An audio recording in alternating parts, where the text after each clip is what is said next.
কাছে আমরা বলতে চাইছি এই কথাটাই, আপনারা আগরতলায় আপনারা গণতন্ত্রের বীজ বপন করেছেন। আল্লাহ দেশের কাছে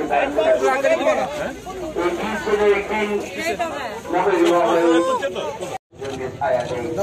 নতুন করে বাঁচার প্রেরণা দেই।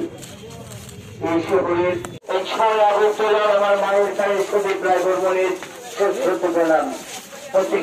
ভরসা ভালোবাসার মর্যাদা রেখে এগিয়ে যেতে পারেন এই রাজ্যের মানুষ। আপনাদের কাছে এসেছেন মায়ের পায়ে নতজন হতে, আমার কাছে আশীর্বাদ পেতে। আপনাদের আশীর্বাদ জীবনকে সমৃদ্ধ করে, আপনাদের ভালোবাসায় আপনাদের স্নেহে এই জয় চাইবেন, দোয়া চাইবেন যেন নতুন করে সমাজ গঠনের স্বপ্ন দেখা অনেক লাগবে। আপনার এই ভালোবাসা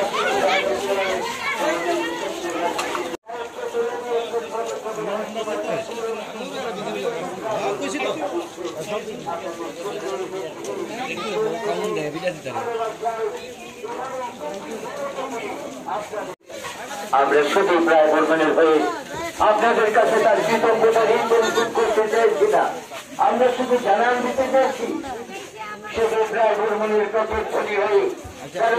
আবার গুরুজন যারা আছেন, যুববন্ধুরা, আমার বোনেরা, আজ আপনাদের ঘরে আপনাদের ঘরের ছেলে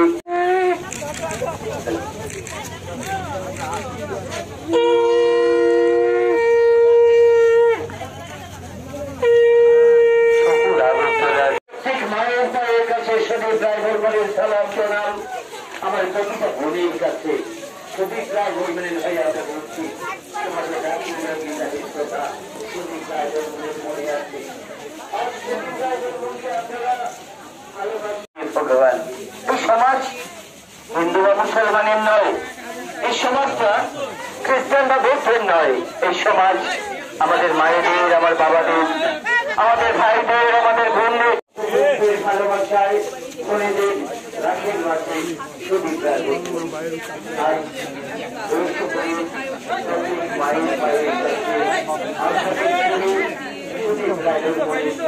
সুদীপ রায় বর্মনের জয় নয়, এই জয়টা ভারতের জাতীয় কংগ্রেসের জয় নয়, এই জয় আগরতলার আমার ঘরে ঘরে থাকা মায়েরা, বাবার মতো মানুষরা যারা আছেন। এই যাচ্ছে গণতন্ত্রের যে বীজ আপনারা বপন করেছেন, ঈশ্বরের কাছে, আল্লাহর কাছে প্রার্থনা করুন যেন গণতন্ত্রের এই বীজ এই রাজ্যে মহিলা হয়ে রাজ্যের লক্ষ্য। এই জয় আমার এলাকার প্রতিটা মায়ের, যাদের ভালোবাসায়, যাদের আশীর্বাদে, যাদের দোয়ায়, যাদের স্নেহে, যাদের মমতায় সুদীপ বর্মন আজ আবার এই রাজ্যে গণতন্ত্রকে বাঁচিয়ে রাখার শপথ নিতে পেরেছে। ঘরে ঘরে মঙ্গল ঘরে হোক।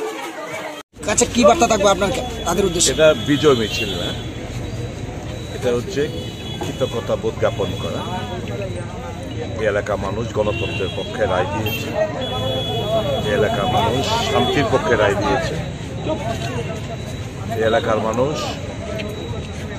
শাসক দলকে সমুচিত জবাব দিতে পেরেছে।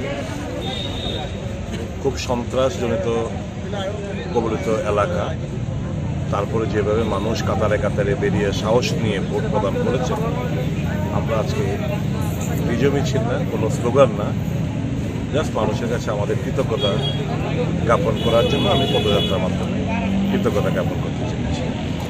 আজকের দিনে কি আপনি কর্মীদেরকে উৎসাহিত করার জন্য কি বলবেন? কর্মীরা যথেষ্ট উৎসাহিত, আমি এতটুকুই বলবো সারা রাজ্যের কর্মীদের কাছে সাহস নিয়ে নেমে পড়ুন, লক্ষ্য স্থির রাখুন,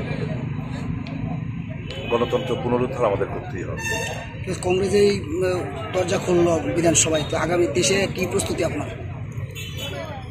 যথাসময় তা দেখবেন আপনারা, বলে আমি কিছু কথা আছে মিডিয়ার সামনে বলা যায় না।